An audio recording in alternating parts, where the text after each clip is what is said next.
Hello students, this is Megha Sharma. Welcome to omega tech. आज के video में हम डिस्कस करेंगे एक बहुत ही इम्पोर्टेंट टॉपिक कर्नॉग मैप के बारे में, जिसे हम के मैप बोलते हैं।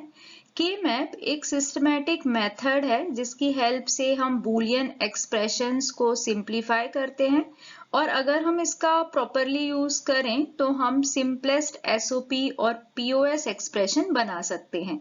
इसके पहले हमने कई सारे Boolean rules, D Morgan's theorem के बारे में पढ़ा, जहां पे हमने देखा कि किस तरीके से अलग अलग रूल्स और थ्योरम्स की हेल्प से हम किसी भी बूलियन एक्सप्रेशंस को सिंप्लीफाई कर सकते हैं और उन्हें सॉल्व कर सकते हैं।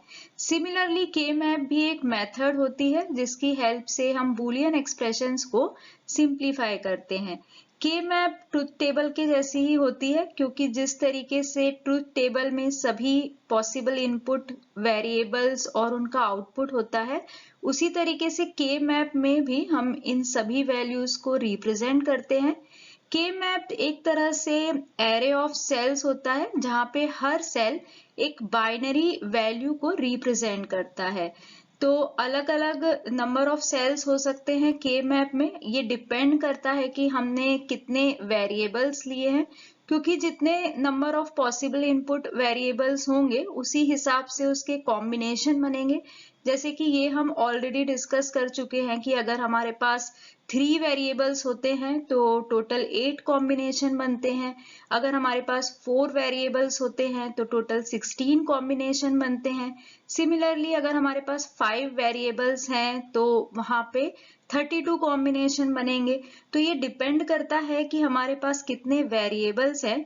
जितने वेरिएबल्स हमारे पास होंगे उसी हिसाब से कॉम्बिनेशन बनेंगे, और उतने ही टोटल नंबर ऑफ सेल्स के मैप में प्रेजेंट होंगे। इस वीडियो में हम 3 वेरिएबल्स के मैप के बारे में डिस्कस कर रहे हैं। तो क्योंकि हम यहाँ पे 3 वेरिएबल्स के लिए के मैप बना रहे हैं तो टोटल 8 सेल्स का एरे होगा। तो हम यहाँ पे 8 सेल्स बना लेते हैं, और जो 3 वेरिएबल्स हमारे पास हैं वो है ए बी सी। अब जो वैल्यूज यहाँ पे होंगी बीसी की वो होंगी 0 0 0 1 1 1 एंड 1 0, और ए की जो वैल्यू होगी वो होगी 0 एंड 1। यहाँ पे जब हम वैल्यूज लिखते हैं तो हमें ये याद रखना है कि जो सेल एडजेसेंसी होती है, मतलब कि जो एडजेसेंट सेल्स होते हैं उनके बीच में सिर्फ एक बिट ही चेंज होती है, और यही रीजन है कि हम 1 1 को पहले लिखते हैं और 1 0 को बाद में लिखते हैं। क्योंकि अगर हम 1 0 को पहले लिखेंगे तो वहां पे 2 बिट्स चेंज हो जाएंगी, जबकि यहाँ पे रूल है कि जो भी एडजेसेंट सेल्स होते हैं उनके बीच में सिर्फ एक बिट ही चेंज होनी चाहिए। अब हम यहाँ पे देखते हैं कि जो फर्स्ट सेल है उसमें ए बी सी तीनों 0 हैं, तो जो टर्म बनेगा वो बनेगा ए बार बी बार सी बार। क्योंकि हम ये एसओपी के लिए डिस्कस कर रहे हैं, तो एसओपी में जो 0 होता है उसको हम रिप्रेजेंट करते हैं वेरिएबल के कॉम्प्लीमेंट से। सिमिलरली जो सेकेंड है वो बनेगा ए बार बी बार सी, क्योंकि यहाँ पे ए और बी 0 है और सी की वैल्यू 1 है। थर्ड में ए 0 है और बी सी 1 है, means A bar B C. And fourth जो है वो है 0 1 0, means A bar B C bar. Similarly हम नेक्स्ट रो के लिए भी कर लेते हैं। और क्योंकि यहाँ पे हम देख रहे हैं कि हमने बाइनरी नंबर से इसको बनाया है, पर अगर हमें इसका डेसिमल इक्विवेलेंट देखना हो तो हम इस तरह से कर सकते हैं। 0 0 0 मीन्स 0, 0 0 1 मीन्स 1, 0 1 1 3 होता है और 0 1 0 2 होता है। सिमिलरली नेक्स्ट लाइन के लिए हम कर सकते हैं। तो ये पूरा स्ट्रक्चर हमारा रहेगा जब हम 3 वेरिएबल्स के मैप को बनाएंगे। अब हम देखेंगे कि किस तरीके से हम स्टैंडर्ड एसओपी एक्सप्रेशन को मैप कर सकते हैं। एक पॉइंट यहाँ पे इम्पोर्टेंट है कि जब भी हम किसी भी एक्सप्रेशन को के मैप में बनाते हैं, मतलब किसी भी एक्सप्रेशन को मैप करते हैं, तो वो जो एक्सप्रेशन है वो स्टैंडर्ड फॉर्म में होना चाहिए। अगर जो एक्सप्रेशन है वो स्टैंडर्ड फॉर्म में नहीं है तो पहले हमें उसे स्टैंडर्ड फॉर्म में कन्वर्ट करना पड़ेगा। तो ये जो एक्सप्रेशन हमारे पास है ये ऑलरेडी स्टैंडर्ड फॉर्म में है, क्योंकि हर एक टर्म में सभी वेरिएबल प्रेजेंट है, तो ये ऑलरेडी स्टैंडर्ड फॉर्म में है। इन केस हमें कोई ऐसा एक्सप्रेशन मिलता है जो कि स्टैंडर्ड फॉर्म में नहीं है, तो पहले हमें उसे स्टैंडर्ड फॉर्म में कन्वर्ट करना पड़ेगा। और किसी भी एक्सप्रेशन को हम स्टैंडर्ड फॉर्म में किस तरीके से कन्वर्ट कर सकते हैं, ये हम प्रीवियस वीडियो में ऑलरेडी डिस्कस कर चुके हैं। तो यहाँ पे हम एसओपी एक्सप्रेशन के लिए के मैप बना रहे हैं।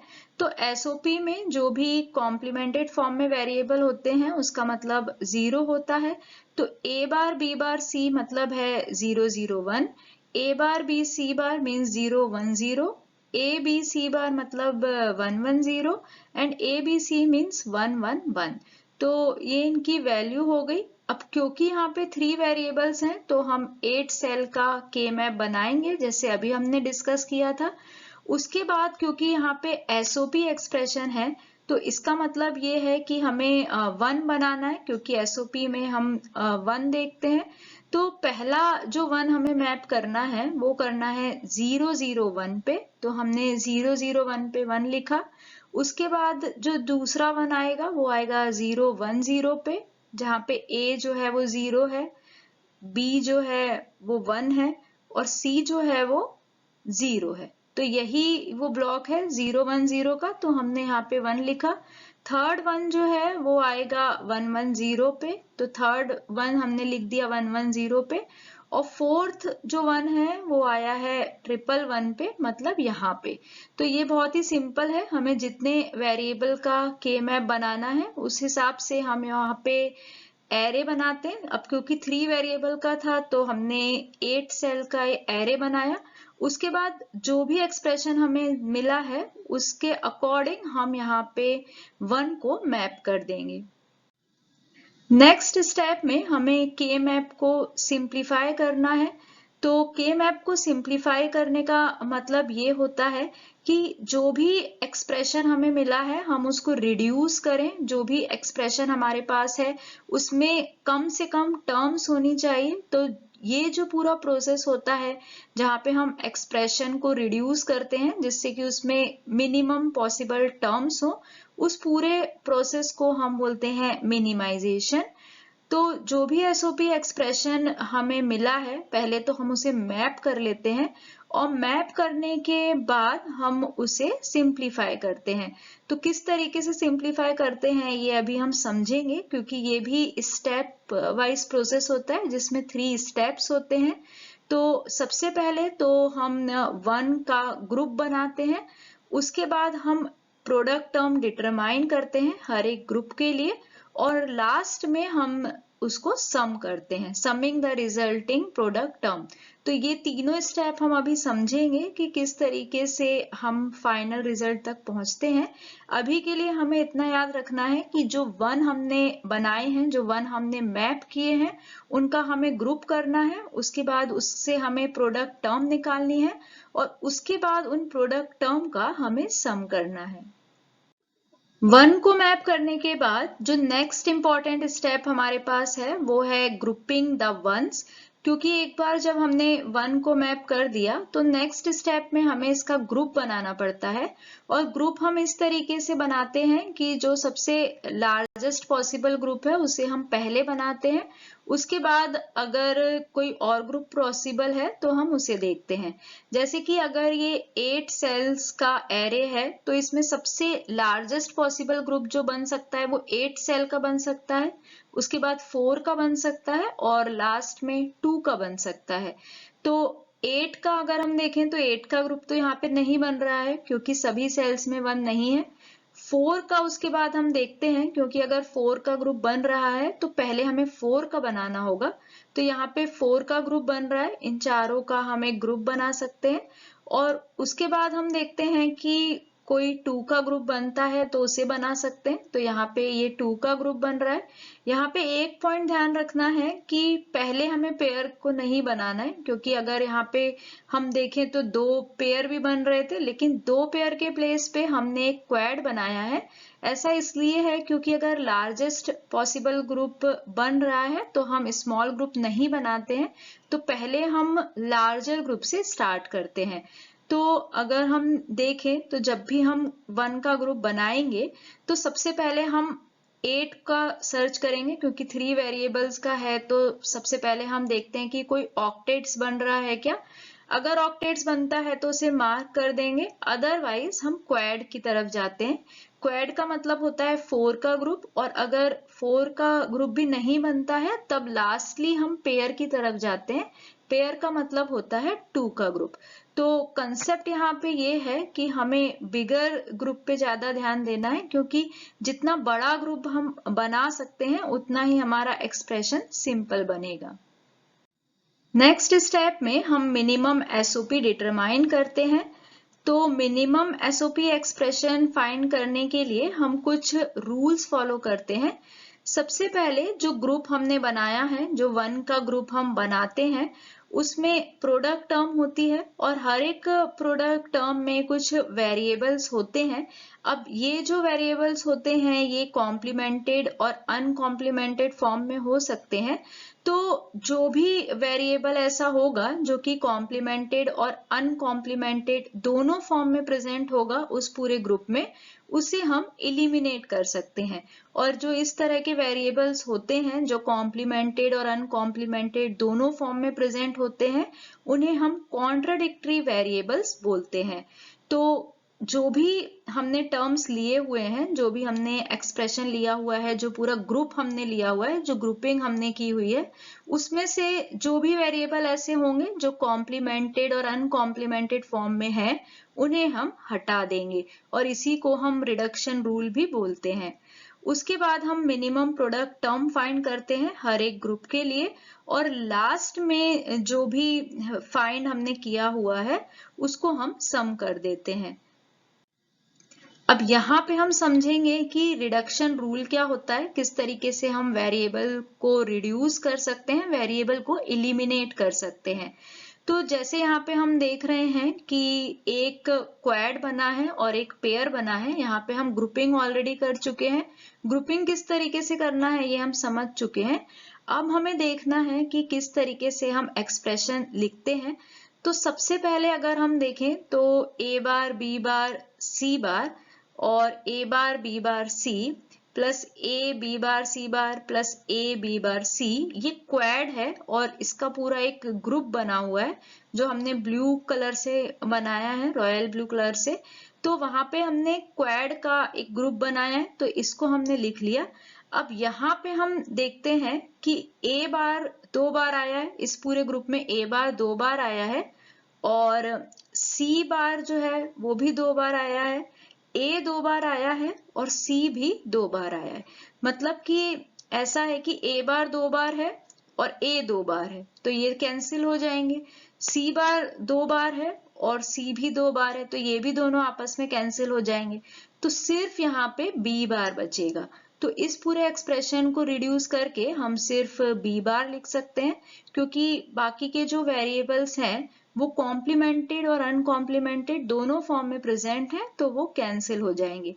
सेकेंड जो हमने पेयर बनाया है वो बनाया है ए bar B bar C bar plus ए बार बी सी बार का। अब यहाँ पे हम देखते हैं कि जो वेरिएबल है बी बार, एक बी बार प्रेजेंट है और बी प्रेजेंट है, मतलब वेरिएबल बी जो है वो कॉम्प्लीमेंटेड और अनकॉम्प्लीमेंटेड दोनों फॉर्म में प्रेजेंट है, तो ये कैंसिल हो जाएगा और हमें मिलेगा सिर्फ ए बार सी बार। इसे हम एक और तरीके से समझ सकते हैं कि जो टर्म सब में कॉमन होती है वो हम लिखते हैं। जैसे फर्स्ट वाले में बी बार सब में प्रेजेंट था तो हमने बी बार लिखा, सेकेंड वाले में ए बार सी बार सब में प्रेजेंट था, मतलब दोनों ही टर्म में था कॉमन, तो हमने ए बार सी बार लिखा।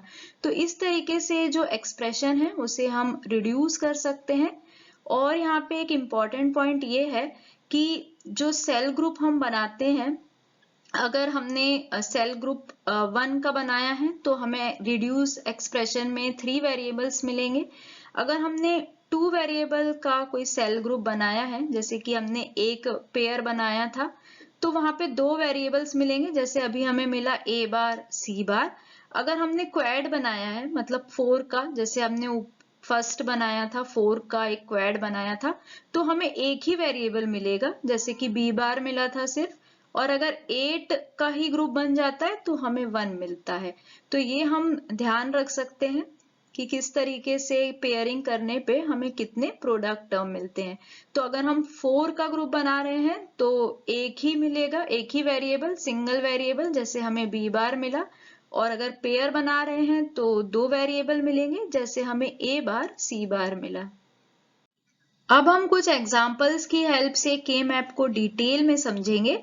यहाँ पे हमें जो के मैप दिया हुआ है उसको देख के हमें मिनिमम एसओपी एक्सप्रेशन लिखना है। अब यहाँ पे हमें ऑलरेडी 1 मैप करके दिया है, तो हमारा काम यहाँ पे रहेगा सिर्फ ग्रुप बनाना, एक्सप्रेशन लिखना और एक्सप्रेशन को रिड्यूस करना। तो ऑलरेडी 1 हमें मैप करके दिए हुए हैं, तो हम यहाँ पे ग्रुप बनाते हैं। ग्रुप बनाते टाइम अब हम देखेंगे कि यहाँ पे कोई 8 का ग्रुप बन रहा है क्या, तो 8 का ग्रुप तो यहाँ पे नहीं बन रहा है। अब हम देखते हैं कि 4 का ग्रुप बन रहा है क्या, तो 4 का ग्रुप यहाँ पे बन रहा है, तो एक ग्रुप हम इस तरीके से बना सकते हैं। नेक्स्ट हम देखेंगे कि और कोई 4 का ग्रुप बन रहा है क्या, तो 4 का ग्रुप तो यहाँ पे नहीं बन रहा है। तो अब नेक्स्ट हम पेयर बनाते हैं, तो एक पेयर हम इस तरह से बना सकते हैं और दूसरा पेयर हम इस तरह से बना सकते हैं। तो टोटल हमने यहाँ पे 3 ग्रुप्स बना लिए हैं। अब जो फर्स्ट ग्रुप हमने बनाया था उसके लिए हम इस तरह से एक्सप्रेशन लिख सकते हैं, जो 4 का ग्रुप हमने बनाया था। तो ये 4 का जो ग्रुप हमने बनाया है, अब इसमें हम देखते हैं कि हम कौन से वेरिएबल्स को रिड्यूस कर सकते हैं। तो अब हम यहाँ पे देख रहे हैं कि यहाँ पे कौन सा वेरिएबल रिड्यूस होगा। पहली बात तो ये है कि यहाँ पे 4 का ग्रुप बना है, मतलब कोई एक वेरिएबल ही हमें आंसर में मिलेगा जो कि सब में कॉमन होगा। तो हम देख रहे हैं कि बी बार जो है वो सब में है, तो आंसर में तो हमें यहाँ पे बी बार ही मिलेगा। और ए बार अगर हम देखें तो 2 बार आया है, तो 2 बार ए भी आया है, इसीलिए वो कैंसिल आउट हो गया। और सी बार 2 बार आया है, तो 2 बार सी भी आया है, इसीलिए वो कैंसिल हो गया। तो इस पूरे एक्सप्रेशन को रिड्यूस करके हम सिर्फ बी बार लिख सकते हैं। सेकेंड जो हमने पेयर बनाया था वो था ए bar B bar C bar plus ए बार बी सी बार का। तो यहाँ पे अगर हम देखें तो हमने 2 का पेयर बनाया है, तो 2 वेरिएबल हमें मिलेंगे रिड्यूस होके, क्योंकि हम पढ़ चुके हैं कि जब हम पेयर बनाते हैं तो 2 टर्म हमें मिलते हैं। तो यहाँ पे अब देखेंगे अगर हम, तो ए बार और सी बार हमें मिलेगा और बी बार कैंसिल हो जाएगा। जो थर्ड पेयर हमने बनाया है उसमें से हमें क्या मिलेगा कॉमन, अगर हम देखें तो ए सी मिलेगा, क्योंकि बी और बी बार कैंसिल हो जाएगा। तो ये पॉइंट सबको क्लियर हो गया होगा कि किस तरीके से हम एक्सप्रेशन को रिड्यूस करते हैं। तो यही एक इम्पॉर्टेंट पॉइंट था। इसके बाद का सिंपल है कि जो भी टर्म हमें मिले हैं हम उसको सम फॉर्म में लिख देते हैं। तो जो हमारा मिनिमम एसओपी एक्सप्रेशन होगा वो होगा बी बार प्लस ए बार सी बार प्लस ए सी। नेक्स्ट एग्जाम्पल में हमें एक एक्सप्रेशन दिया हुआ है और उस एक्सप्रेशन से हमें के मैप बनाना है। के मैप की हेल्प से हमें इस एक्सप्रेशन को मिनिमाइज करना है, मतलब इतना जो पूरा एक्सप्रेशन है इसको हमें मिनिमाइज करना है। तो सबसे पहले तो हम देखते हैं कि ये स्टैंडर्ड फॉर्म में है या नहीं। तो ये ऑलरेडी स्टैंडर्ड फॉर्म में है, क्योंकि हर एक टर्म में सभी वेरिएबल्स प्रेजेंट है। अगर स्टैंडर्ड फॉर्म में नहीं होगा तो पहले हमें उसे स्टैंडर्ड फॉर्म में कन्वर्ट करना होगा। अब हम देखते हैं कि ये 3 वेरिएबल्स का है और एसओपी फॉर्म में है। तो एसओपी फॉर्म में है तो इसकी जो वैल्यूज होंगी वो इस तरह से होंगी। 1 ए बी बार सी है तो 101, ए बार बी सी 011, और सिमिलरली जो बाकी के टर्म्स हैं उनकी हम वैल्यू लिख लेते हैं। 3 वेरिएबल का है तो 8 सेल का हम यहाँ पे के मैप बनाएंगे, उनकी वैल्यूज ले लेंगे। उसके बाद जो भी नंबर हमारे पास है उनसे हम, उनकी हेल्प से हम 1 को मैप करेंगे। जैसे कि जो फर्स्ट नंबर है वो है 101, तो 101 पे 1 लिखा। नेक्स्ट है 011, 001, 000 एंड 100। तो सेकेंड स्टेप में हमने जितने भी 1 है उन्हें मैप किया। नेक्स्ट स्टेप में हमें ग्रुपिंग करनी है। तो ग्रुपिंग करते समय हम देखते हैं कि 8 का ग्रुप तो यहाँ पे नहीं बन रहा है, तो क्वैड बन रहा है, जो 4 का ग्रुप है वो बनेगा और एक पेयर बनेगा। तो इस एग्जाम्पल में एक क्वैड बन रहा है और एक पेयर बन रहा है। तो क्वेड को हम लिख देते हैं, जो भी इसका एक्सप्रेशन है वो हम लिख देते हैं। उसके बाद यहाँ पे हम कॉमन टर्म निकालेंगे और जो भी वेरिएबल कॉम्प्लीमेंटेड और अनकॉम्प्लीमेंटेड फॉर्म में है उन्हें हम एलिमिनेट करेंगे। तो यहाँ पे जो रिड्यूस होके हमें टर्म मिलेगी वो मिलेगी बी बार। नेक्स्ट जो पेयर हमारे पास है उसको हम लिख लेते हैं और यहाँ पे हम देखते हैं कि बी बार जो है वो बी से कैंसिल आउट हो जाएगा और जो टर्म हमें मिलेगी वो मिलेगी ए बार सी।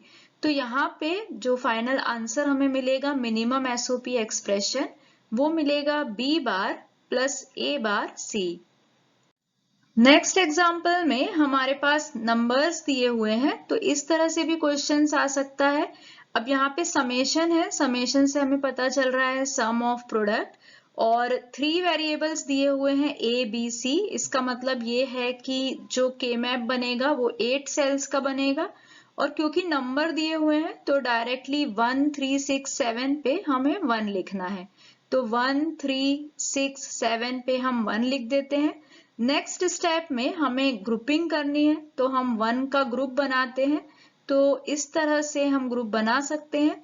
अब यहाँ पे हम देखते हैं कि एक ग्रुप इस तरह से भी बन सकता है, पर इसे हम नहीं बनाएंगे क्योंकि अगर हम इसे बनाएंगे तो ये रिडंडेंट ग्रुप हो जाएगा, ओवरलैप हो जाएगा। तो इस तरह का जो ग्रुप है उसे हम नहीं बनाते हैं। तो इस एग्जाम्पल में सिर्फ 2 पेयर ही बनेंगे। तो फर्स्ट जो पेयर हमने बनाया है उसको जब हम रिड्यूस करते हैं तो हम देखेंगे कि बी और बी बार कैंसिल हो जाएगा और यहाँ पे हमें मिलेगा ए बार सी। और नेक्स्ट जो पेयर हमने बनाया है उसमें हम देखते हैं कि सी और सी बार कैंसिल हो जाएगा और हमें मिलेगा ए बी। तो यहाँ पे जो मेन पॉइंट ध्यान रखना है वो ये है कि रिडंडेंट ग्रुप जो होते हैं जहाँ पे ओवरलैपिंग होती है उसको हम रिमूव कर देते हैं, उसे हम कंसीडर नहीं करते हैं। तो इस क्वेश्चन के लिए जो मिनिमम एसओपी एक्सप्रेशन होगा वो होगा A bar C plus A B. Use a K map to reduce each expression to a minimum SOP form.